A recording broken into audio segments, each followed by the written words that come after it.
Jadi kita sudah terikat dengan Amerika. Tun dah tengok apa yang agreement dia. Ya. Apa pandangan Tun tentang agreement? Saya nampak kita menyekat diri kita, kebebasan diri kita. Sekarang ini kita terikat dengan dasar-dasar Amerika Syarikat. Kita terpaksa beli barang daripada Amerika Syarikat. Dan bila kita beli barang daripada Amerika Syarikat, kita tak dapat beli barang daripada punca-punca lain. Dan kita terikut-ikut dengan cara Amerika apply sanction dengan negara-negara, kita juga terpaksa ikut.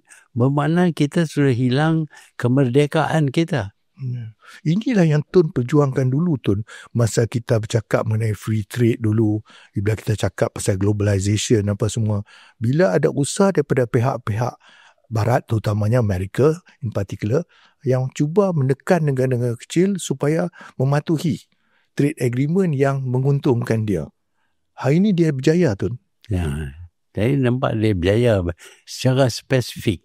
Umpamanya kita perlu import daripada Amerika barangan elektronik, semiconductors dan lain-lain yang bernilai 150 bilion ringgit dalam jangka masa 5 tahun. 150 bilion dolar, Tun.